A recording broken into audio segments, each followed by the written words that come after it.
ओम के दीर्घ उच्चारण के साथ ईश्वर का स्मरण करते हुए हम करेंगे प्रारंभ आज की योगिक क्रियाओं का। ओम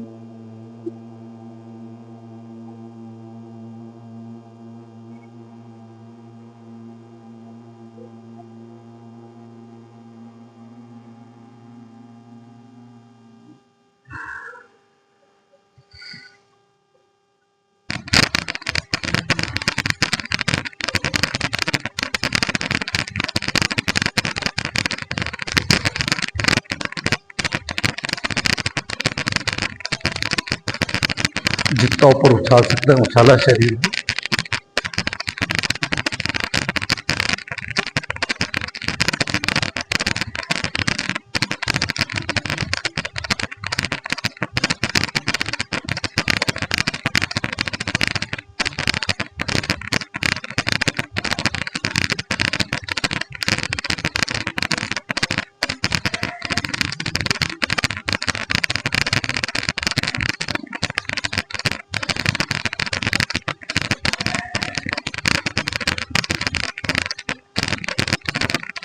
हल्की मुस्कान चेहरे पे।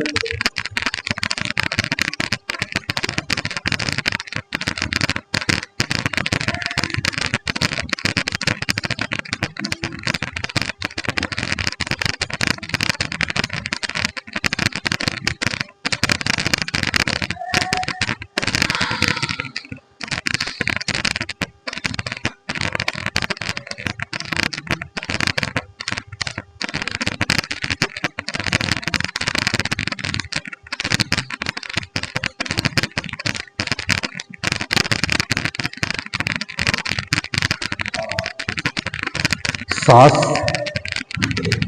असहज होने लगे, थकान महसूस होने लगे, कुछ क्षण विश्राम करें और पुनः इन व्यायामों को प्रारंभ कर दें।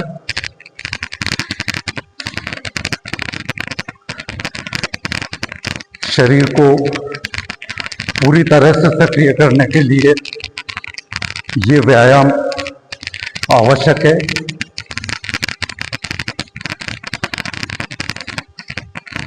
इन व्यायामों से हमारा संपूर्ण शरीर, हमारा मन और मस्तिष्क पूरी तरह से ऊर्जावान और गतिवान हो जाते हैं, पूरी तरह से सक्रिय हो जाते हैं।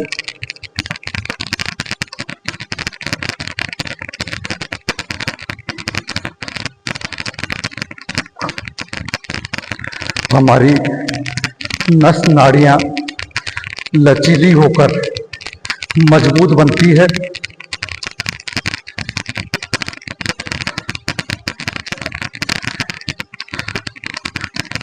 इन व्यायामों के बाद जब हमारी नस नाड़ियां लचीली बन जाएगी, पूरे शरीर में रक्त संचार तीव्र गति से होने लगेगा, तो उसके बाद हम कठिन से कठिन योगासनों को भी पूर्ण स्थिति तक करने लगेंगे।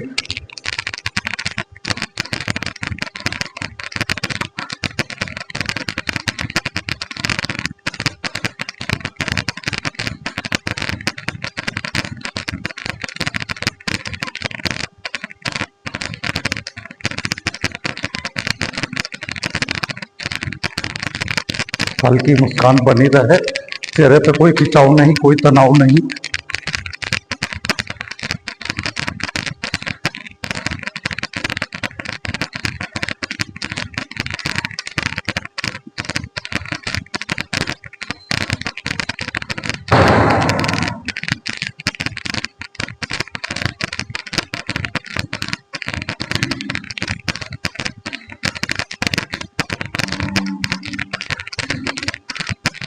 कुछ क्षण विश्राम के बाद सांस सहज होने पर पुनः इन्हें प्रारंभ कर दें।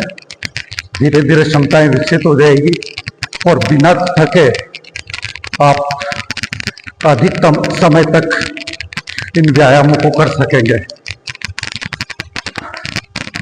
इन व्यायामों को करने से हमारी शारीरिक ही नहीं हमारे मन की और हमारे मस्तिष्क की क्षमताएं भी असीमित हो जाएगी।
दृष्टि को किसी एक बिंदु पर स्थिर करके उस बिंदु को अपलक देखते रहे।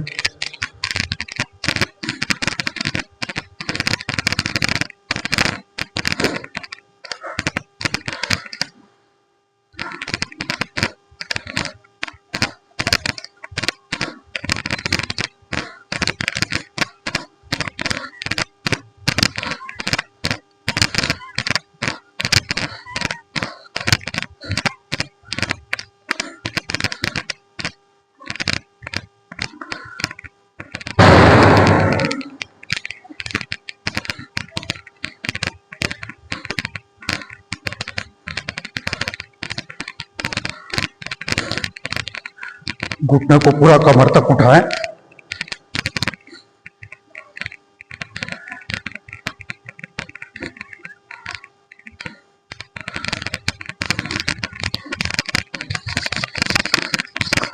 पूरी गति के साथ बैठक लगाएं।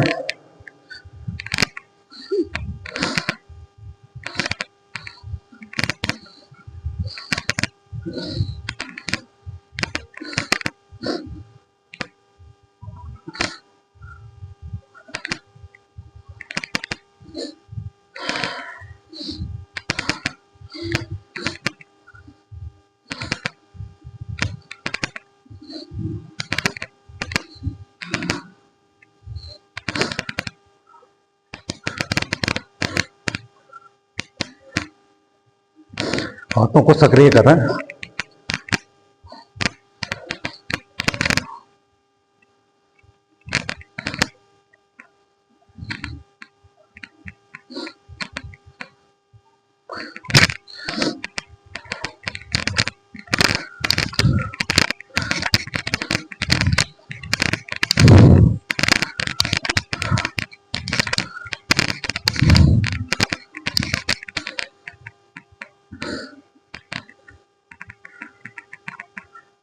ताली बजाएं।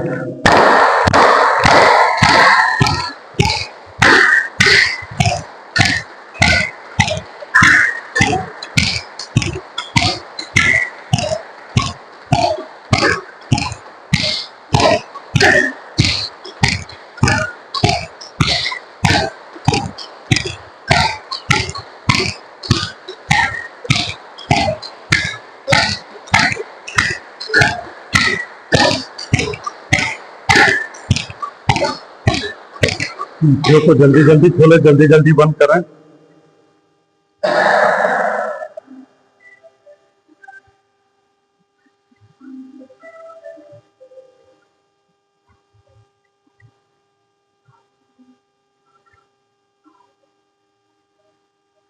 सेलियों को रगड़ ले पूरी ऊर्जा के साथ।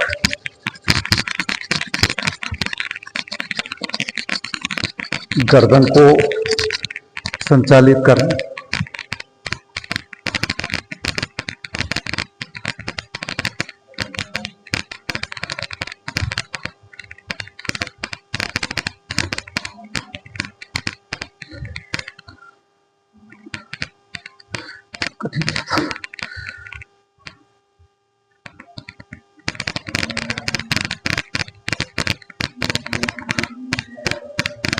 धरती बिल्कुल घूमती हुई से नजर आए, इतनी तेज गर्दन को हिलाएं।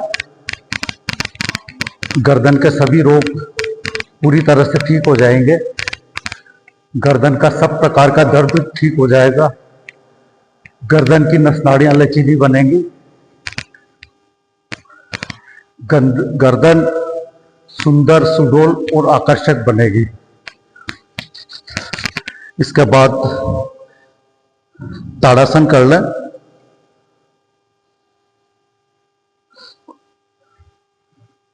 ताड़ासन और शीर्षासन संपूर्ण शरीर का व्यायाम है।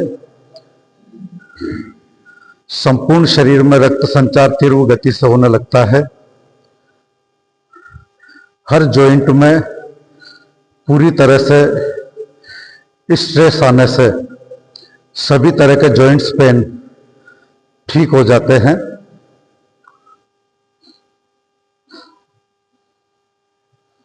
ध्यान सांसों पर।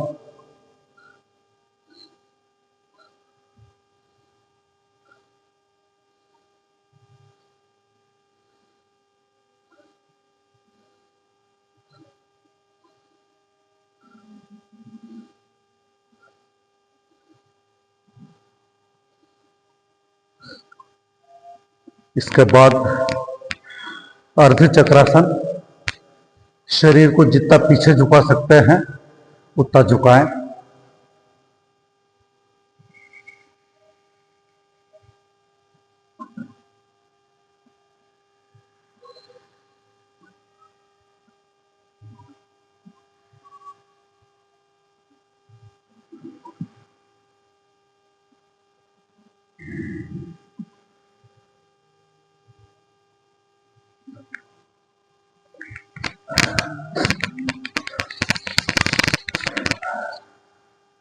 इसी के साथ पूर्ण चक्रासन भी कर लें।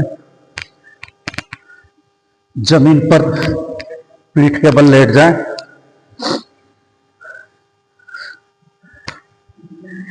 राजेश जी बहुत शानदार करते हैं, आप इधर आके करो राजेश जी। पीठ के बल लेटने के बाद पैरों को घुटनों से मोड़ लें। हथेलियां और पगतलियां जमीन से टिकी रहेंगी और पूरा शरीर जितना ऊपर उठा सकते हैं उठा लें।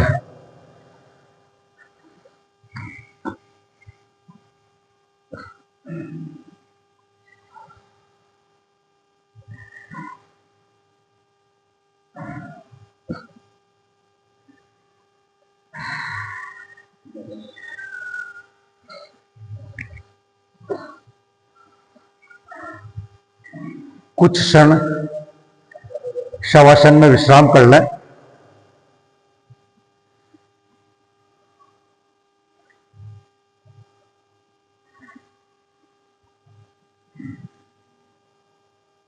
हर सांस में शांति को महसूस करें। पूरा ध्यान सांसों पर। शरीर को पूरा शिथिल कर दें।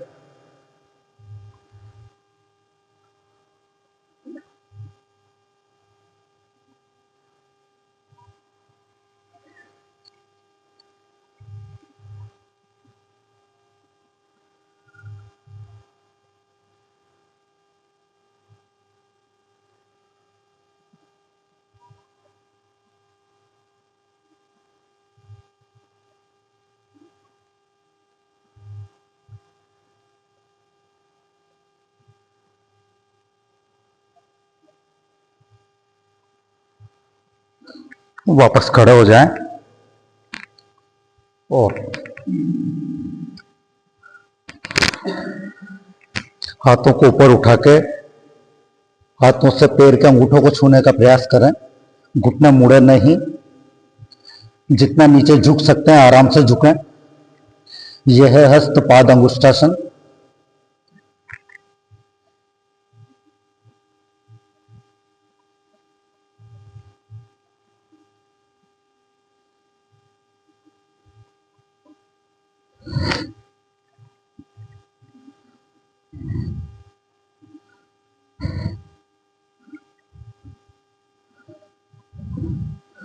अब एड़ियों को पकड़ते हुए सिर को घुटनों को टिकाने का प्रयास करें।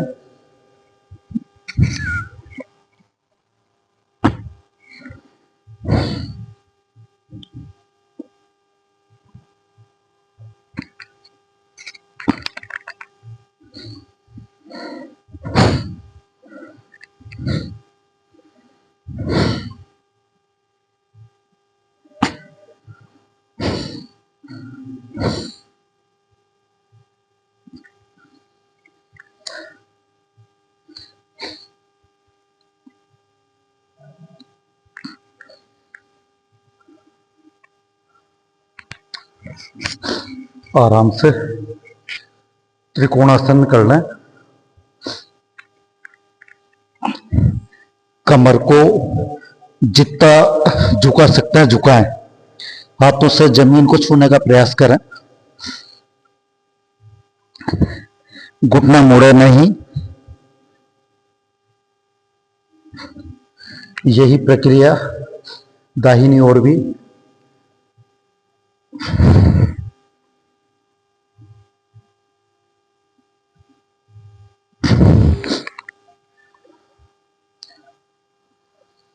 वज्रासन में बैठ जाएं।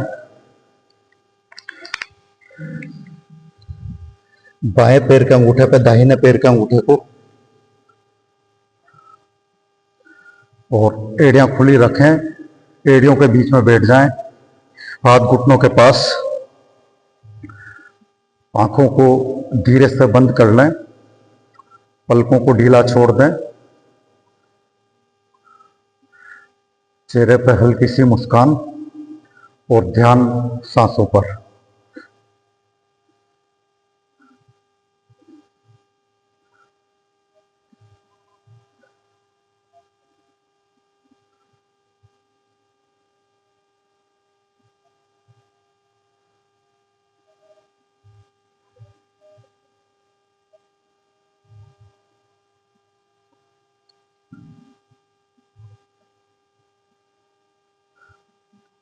वज्रासन में बैठे हुए हाथों को ऊपर उठाएं और सिर और हाथों को जमीन पर टिका दें। यह है वज्रासन योग मुद्रा या शशंकासन।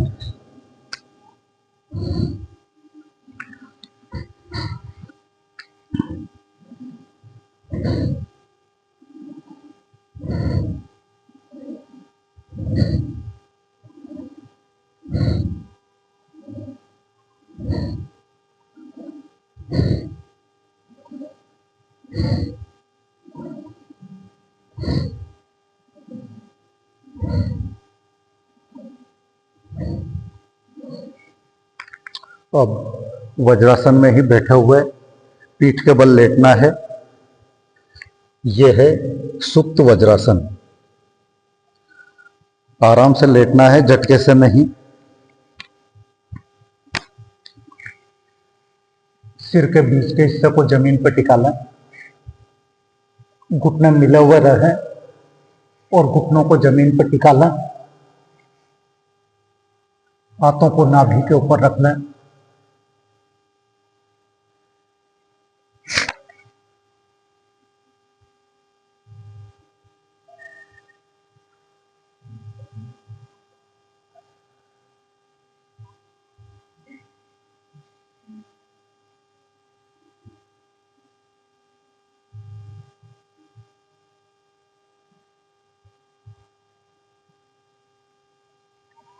वज्रासन में ही आ सकते हैं तो वज्रासन में आ जाएं इस स्थिति से, और नहीं आ सकते हैं तो आराम से वज्रासन खोलते हुए शवासन या सुखासन में आ जाएं।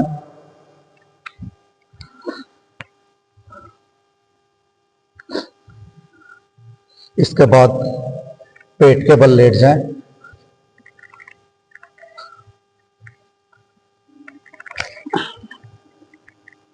हाथों को कंधों और कमर के बीच में टिका लें और सिर को जितना धड़ को और सिर को गर्दन को जितना ऊपर उठा सकते हैं उतना उठा लें। कंधे पीछे की ओर झुके हुए, गर्दन पीछे की ओर झुकी हुई। यह है भुजंगासन। रीढ़ की हड्डी लचीली बनेगी, मजबूत बनेगी। कमर दर्द के लिए विशेष उपयोगी। हर योगासन को करने से संपूर्ण शरीर स्वस्थ होता है, लेकिन जिस अंग विशेष पर खिंचाव उत्पन्न होता है उस अंग विशेष में विशेष लाभ प्राप्त होता है। भुजंगासन के दौरान रीढ़ की हड्डी के पृष्ठ भाग पर खिंचाव उत्पन्न होता है, अतः रीढ़ की हड्डी लचीली बनती है और कमर दर्द के लिए यह विशेष उपयोगी है। ध्यान भी हम जिस अंग पर खिंचाव हो उस अंग पर लगा सकते हैं या सांसों पर लगा सकते हैं। पूरी प्रक्रियाओं में ध्यान ही महत्वपूर्ण है। ध्यान क्षण भर के लिए भी हटना नहीं चाहिए। हमें पता होना चाहिए कि हमारा ध्यान कहाँ है, हम कहाँ हैं। जब हमारा ध्यान स्थिर हो जाएगा, वास्तव में यही योग है कि हमें हर क्षण यह खबर रहे कि हमारा ध्यान कहाँ है। योग में जो मुख्य प्रक्रिया है वो है ध्यान। चाहे योगासन हो, चाहे प्राणायाम हो, चाहे प्रत्याहार, धारणा, ध्यान और समाधि हो, हर अवस्था में ध्यान स्थिर होना जरूरी है। योगासनों में ध्यान अंग विशेष जिस पर खिंचाव होता है वहां लगा सकते हैं या सांसों पर लगा सकते हैं। प्राणायाम के दौरान ध्यान सांसों पर, प्रत्याहार के दौरान इंद्रियों पर, धारणा के दौरान हमारे अंग विशेष पर और ध्यान के अंदर ध्यान ईश्वर के अंदर, परमपिता परमात्मा से ध्यान लगाना है ध्यान के अंदर। और ध्यान की सर्वोच्च अवस्था जब परमात्मा से हम पूरी तरह से एकाकार हो जाएं तो वो ध्यान की सर्वोच्च अवस्था होगी। और इस ध्यान की सर्वोच्च अवस्था में ही हमें चरम आनंद और परम शांति प्राप्त होगी। यानी आनंद और शांति की सर्वोच्च अवस्था ही समाधि है, ध्यान है।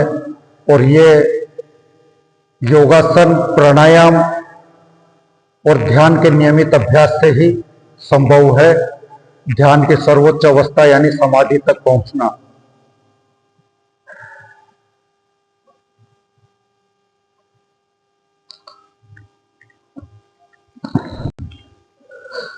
इसके बाद हाथों को रीढ़ की हड्डी के पृष्ठ भाग पर रखना, विश्राम मुद्रा में। पैरों को बिना घुटना मोड़े जितना ऊपर उठा सकते हैं उठाएं और धड़ को भी जितना ऊपर उठा सकते हैं उठाएं। यह है शलभासन।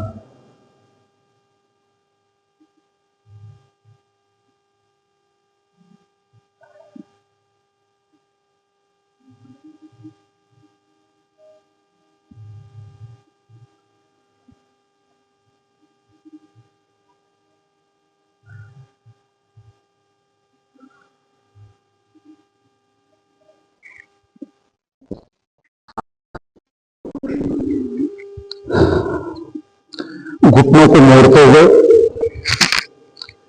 पंजों को हाथों से पकड़ लें, एड़ियों को फूलों पर टिका लें।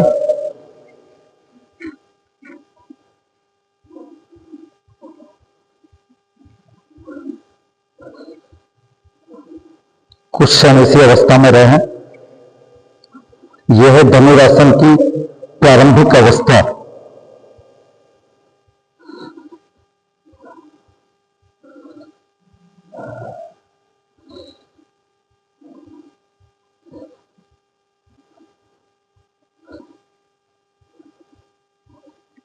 इसके बाद पैरों को पहले पूरा जितना ऊपर उठा सकते हैं उठाएं, घुटनों में गैप न हो, घुटने मिले रहें और उसके बाद धड़ को उठाएं। यह होगा धनुरासन।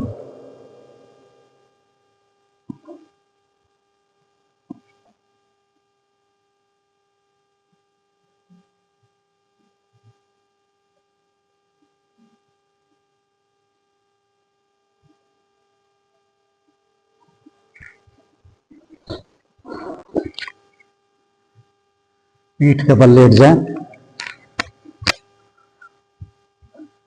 कुछ क्षण शवासन में विश्राम करें। शरीर को पूरी तरह से शिथिल करते हुए ध्यान सांसों पर लगाएं। हाथ नाभि के ऊपर रख लें।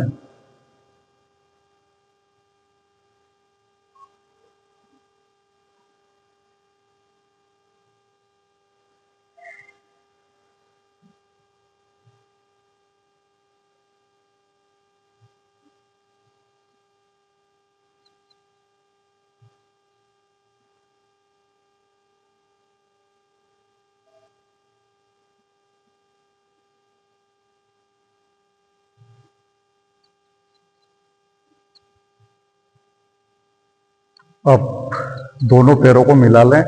एड़ियां और पैर के अंगूठे पूरी तरह से मिला लें। दोनों पैरों को 8 से 10 इंच ऊपर तक उठा लें। यह है उत्तान पादासन।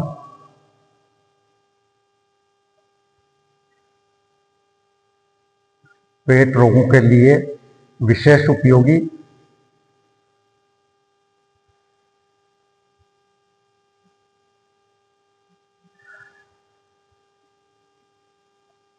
योग का, प्राणायाम का, ध्यान का, योगासन का प्रभाव तुरंत महसूस होने लगता है।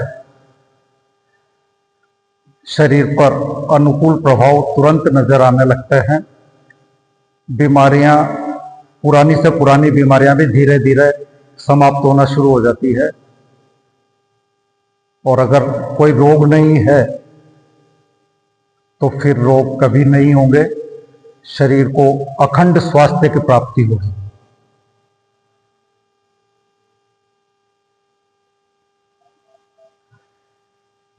शवासन में कुछ क्षण विश्राम करें।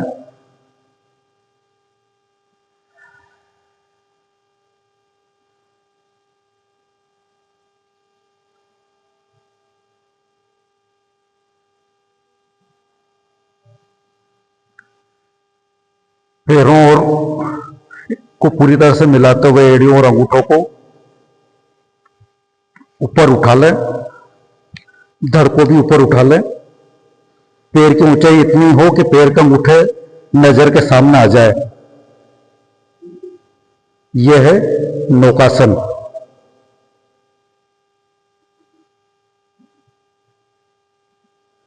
और इसी में हाथ पीछे कर लेंगे तो यह है हृदय स्तंभासन।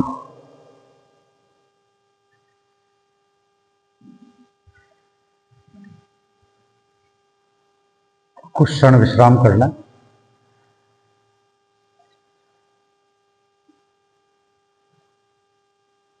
दोनों पैरों से एक साथ इस तरीके से भी कर सकते हैं। दोनों पैरों को खोलें, फिर मिलाएं।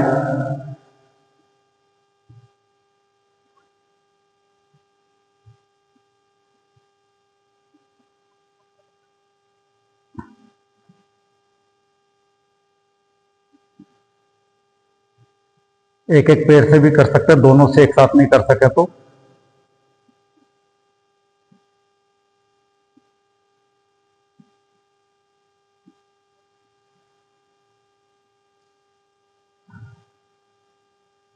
इस तरीके से भी कर सकते हैं। पैर को ऊपर उठाएं, फिर टिकाएं।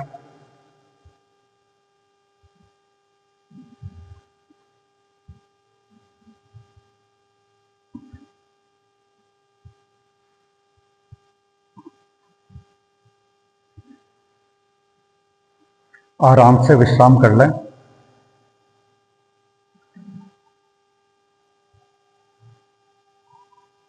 योग में यही होता है। पहले खिंचाव डाला जाता है अंग विशेष पर, फिर पूरे शरीर को शिथिल किया जाता है। खिंचाव और शिथिलीकरण की ये जो प्रक्रिया है, ये शरीर को पूरी तरह से रोग मुक्त कर देती है और शरीर की क्षमताएं असीमित होने लगती है। योग के दौरान जो पूरी प्रक्रिया है वो खिंचाव और शिथिलीकरण की ही है। पहले खिंचाव डाला जाता है, फिर उसे शिथिल किया जाता है, फिर खिंचाव डाला जाता है, फिर शिथिल किया जाता है। यही प्रक्रिया योग के दौरान निरंतर चलती रहती है। इससे जहां हमारा ध्यान सिद्ध होता है वहीं हमारी क्षमताएं भी असीमित होती जाती है।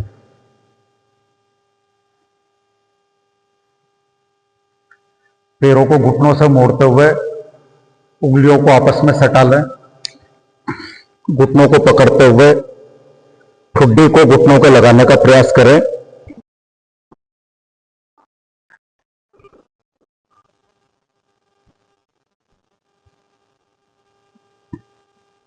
यह है पवन मुक्तासन।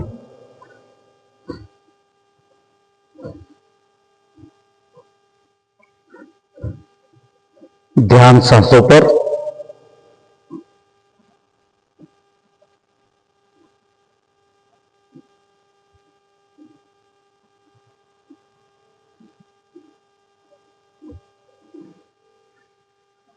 आराम से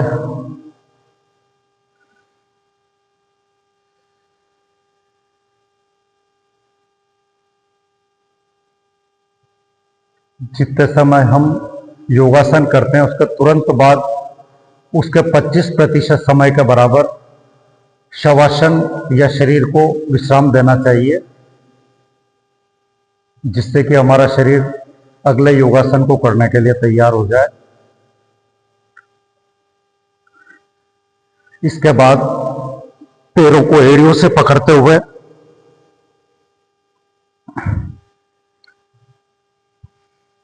पगतलियों को जमीन पर टिका लें। कंधे और गर्दन जमीन पर टिके रहेंगे, बाकी पूरा शरीर ऊपर उठा देना है। यह है सेतुबंध आसन। जो चक्रासन नहीं कर सकते हैं वो सेतुबंध आसन कर सकते हैं, सरल आसन है। और जो चक्रासन के लाभ है वही लाभ सेतुबंध आसन में भी प्राप्त हो जाते हैं। उड्डयन बंध स्वाभाविक रूप से लगता है। उड्डयन बंध यानी पेट और पीठ का एक हो जाना। पेट पूरी तरह से पीठ से चिपक जाता है, यह उड्डयन बंध है। और उड्डयन बंध में पेट रोग पूरी तरह से ठीक हो जाते हैं।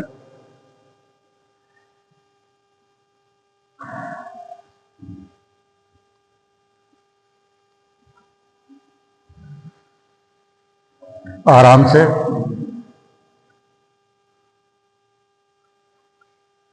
पैरों को 90 डिग्री कोण के बराबर ऊपर उठा लें।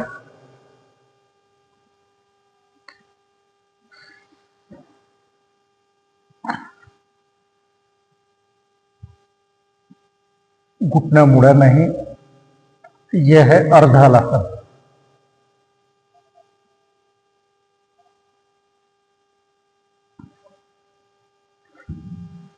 आराम से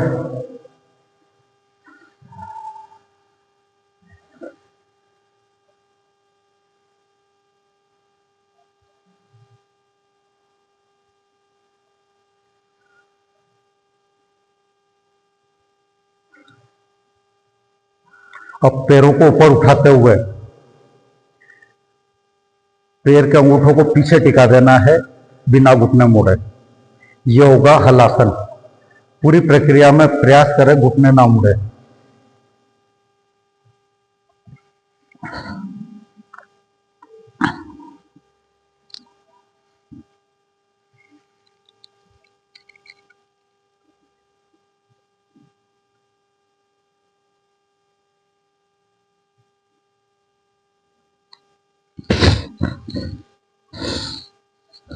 इसी के साथ सर्वांगासन भी कर लें। केवल कंधे और गर्दन टिके रहेंगे और पैर के अंगूठे दृष्टि के बिल्कुल सामने, दृष्टि पैर के अंगूठों पर।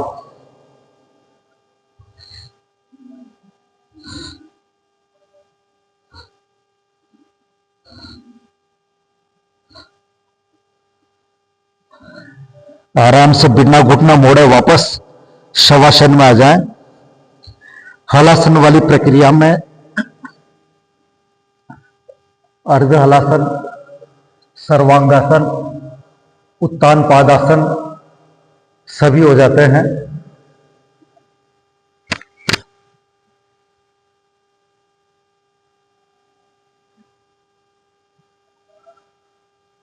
अब सीधे बैठ जाएं, पैरों को आगे की ओर फैला लें और आगे झुकाते हुए पैर के अंगूठों को पकड़ने का प्रयास करें। घुटने जमीन से चिपके रहें, उठे नहीं।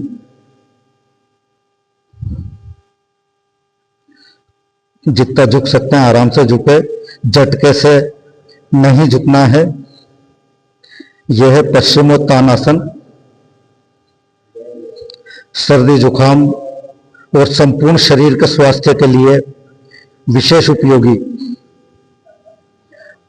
पश्चिमोत्तानासन आसनों का प्रधानमंत्री है और शीर्षासन को आसनों में आसनों का राजा कहा गया है। यानी कम से कम इन दो आसनों का तो नियमित अभ्यास करना ही चाहिए, पश्चिमोत्तानासन और शीर्षासन। इसी अवस्था में अब अंगूठों के स्थान पर एड़ियों को पकड़ें और सिर को घुटनों के टिकावें। आराम से बिना घुटने ऊपर उठा हुआ, एड़ियां जमीन पर टिका दें।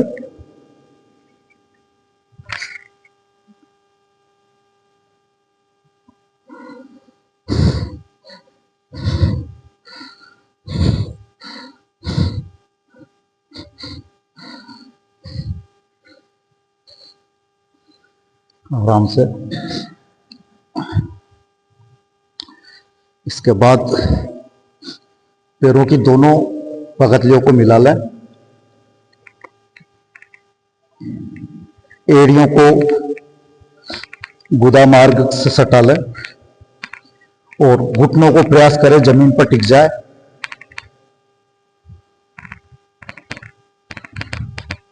यह है गोरक्षासन और इसी में घुटनों को हम मिलाते हैं तो यह है बटरफ्लाई।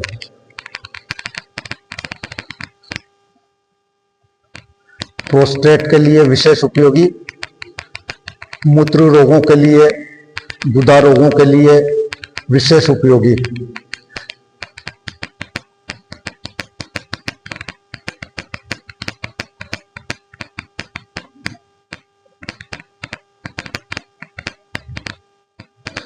सरल आसन है, कितनी भी देर तक कर सकते हैं। इसमें प्रयास ये करें कि घुटने जमीन के टिक जाए, जितना नीचे ले जा सकते हैं ले जाए।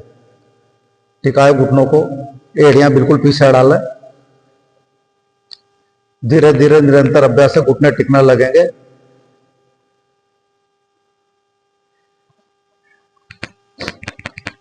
कोशिश करते रहें, होने लग जाएगा। इसके बाद पद्मासन में बैठ जाएं। बाएं पैर की एड़ी को दाहिने पैर की जंघा के कॉर्नर पर और दाहिने पैर की एड़ी को बाएं पैर की जंघा के कॉर्नर पर रख लें। हाथों को ऊपर उठाएं और मस्तक को जमीन पर टिका दें। हाथों को जमीन पर टिका दें। यह है योग मुद्रा।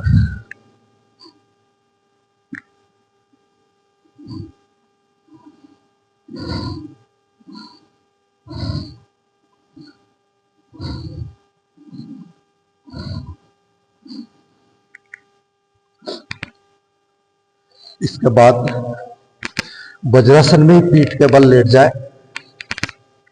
इसमें पद्मासन में पीठ के बल लेट जाए। यह है मत्स्यासन। सिर के बीच के हिस्से को जमीन पर टिका दें। हाथों से अंगूठों को पकड़ लें, एड़ियां जमीन पर टिक जाए और घुटने जमीन पर टिक जाए।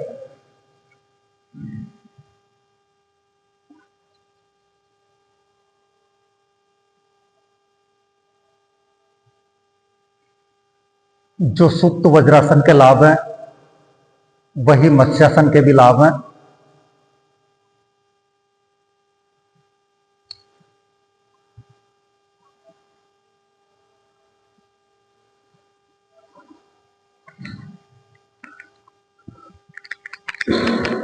इसके बाद हम शीर्षासन करेंगे। शीर्षासन के लिए जो शीर्षासन नहीं कर सकते वो सर्वांगासन कर ले। इस दौरान सिर के बीच के हिस्से को जमीन पर टिका दें। यह है ढोग मुद्रा। जो शीर्षासन नहीं कर सकता वो ढोग मुद्रा में भी रह सकते हैं। कितनी भी देर तक ढोग मुद्रा में रहकर ईश्वर का ध्यान किया जा सकता है। ढोग मुद्रा में भी हम ध्यान लगाते हुए ईश्वर का स्मरण करते हुए परम आनंद और परम शांति यानी ध्यान की सर्वोच्च अवस्था समाधि तक पहुंच जाते हैं।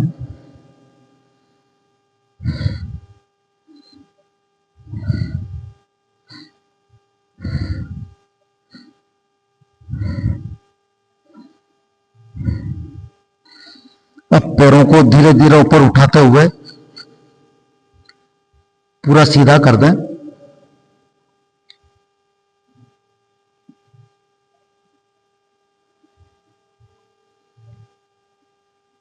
शरीर में कहीं भी खिंचाव हो, लेकिन चेहरे पर खिंचाव बिल्कुल भी नहीं होना चाहिए। चेहरा हमेशा शांत होना चाहिए।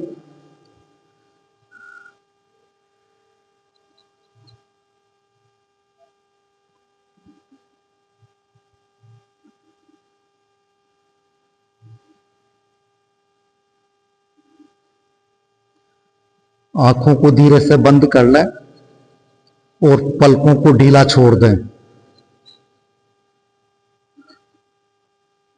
ध्यान सांसों पर लगाएं।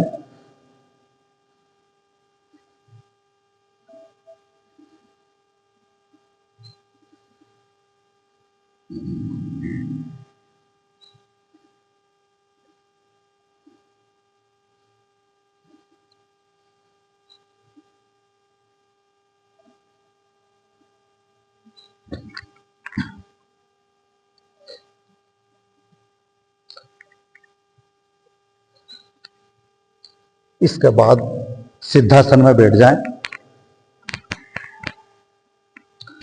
बाएं पैर की एड़ी को गुदा मार्ग से सटा लें और दाहिने पैर की एड़ी को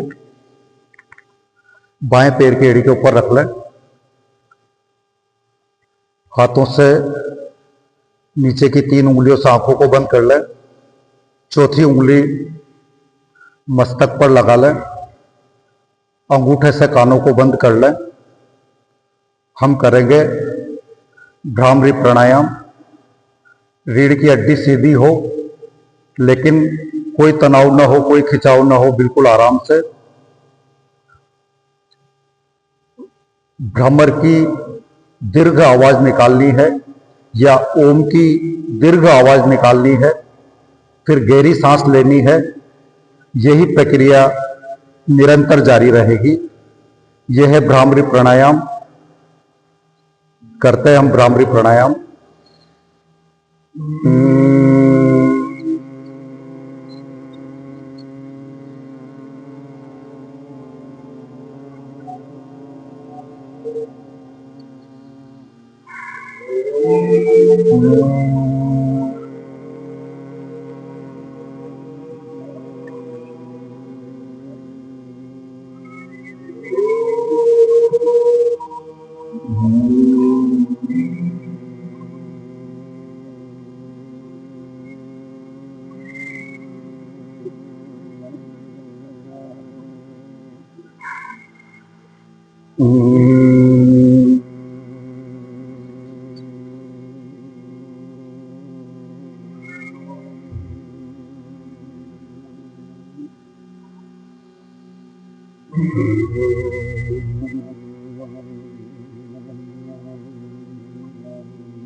हाथों को प्रणाम मुद्रा में रख ले।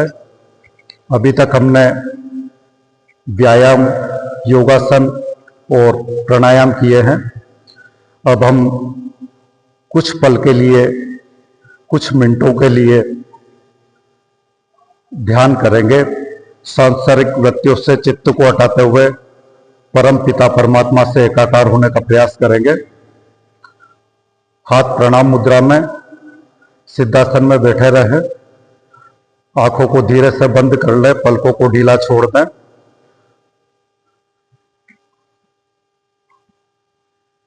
ध्यान सांसों पर, हर सांस में शांति को महसूस करें।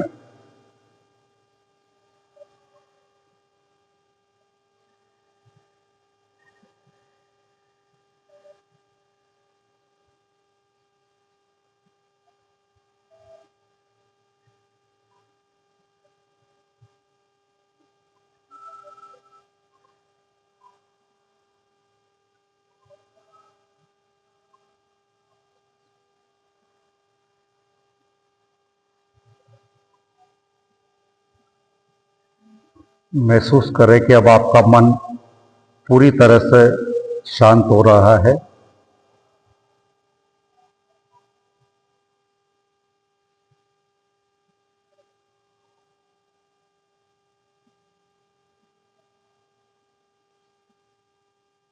शरीर में कहीं भी कोई खिंचाव या तनाव नहीं है। पूरा शरीर शिथिल हो रहा है। पूर्ण विश्राम की स्थिति में हम आ गए हैं।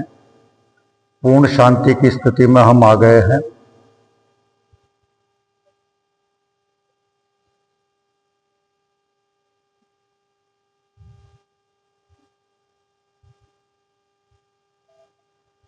अब हर सांस में आनंद को महसूस करें।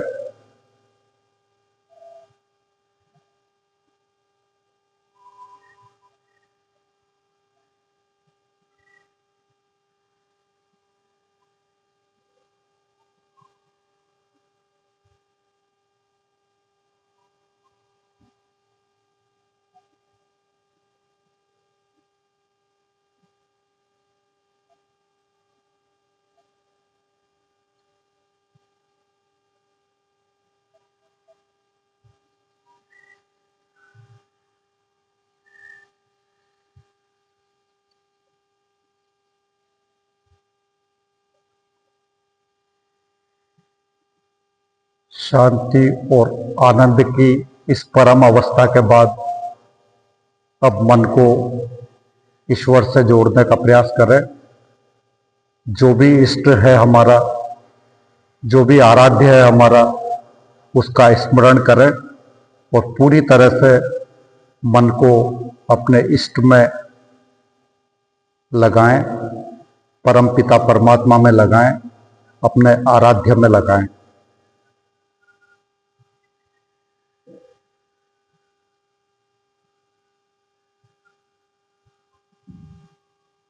जब लगे कि आपके और आपके बीच, आपके इष्ट के बीच में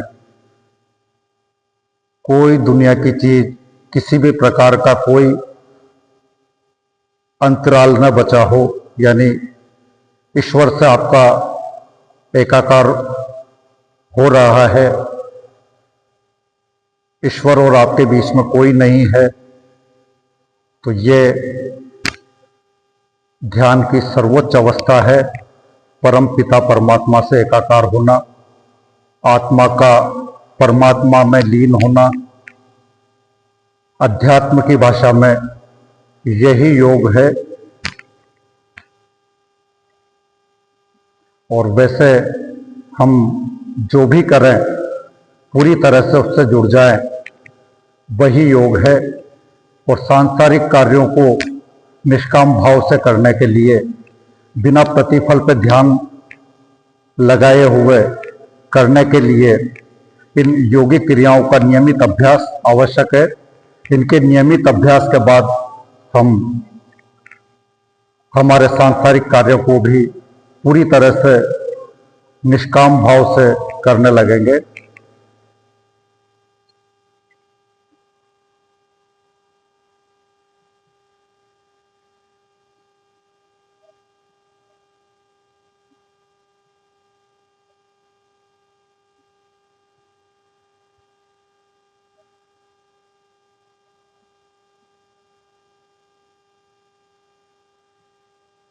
नियमित प्रातः और साय यौगिक क्रियाओं के साथ साथ ध्यान का अभ्यास भी अवश्य करें। ईश्वर को पूरी तरह से समर्पित करते हुए ईश्वर का ध्यान करें। ये जीते जी मोक्ष है।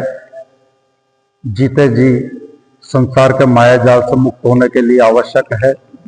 जीते जी ईश्वर को प्राप्त करने का साधन है। और सांसारिक दायित्वों को, सांसारिक कार्यों को पूरी निष्ठा, ईमानदारी और क्षमताओं के साथ करने का आपका जो क्षमता है, आपकी जो भी आपकी इच्छा है, जो भी ईश्वर से आपको चाहिए उसे प्राप्त करने के लिए ये आवश्यक है। आपको कुछ नहीं करना पड़ेगा, बस आप निष्काम भाव से अपने दायित्वों का निर्वहन करते रहें, अपने कार्यों को करते रहें, नियमित योगिक क्रियाओं का अभ्यास करते रहें। योगासन, व्यायाम, प्राणायाम, ध्यान का नियमित अभ्यास हमें ईश्वर से पूरी तरह से जोड़ देगा।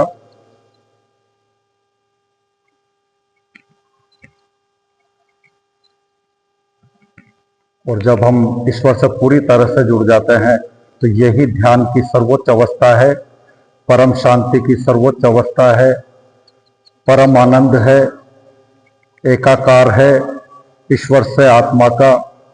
और यही समाधि है।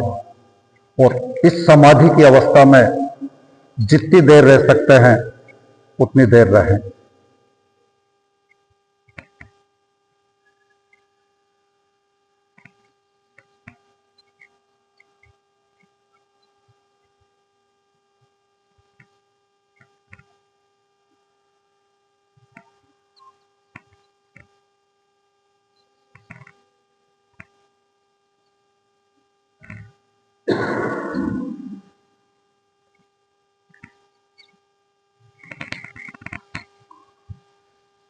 ईश्वर को प्रणाम करते हुए हम आज के इस यौगिक सत्र को संपन्न करते हैं।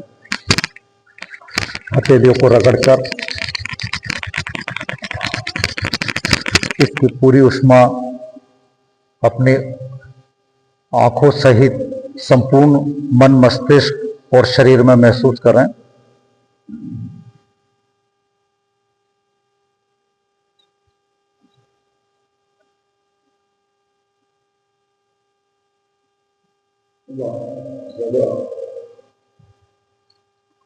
आसन करना है क्या? करवा दो आसन, सिंहासन में भूल गया आज यार। करवा दो 2 मिनट और।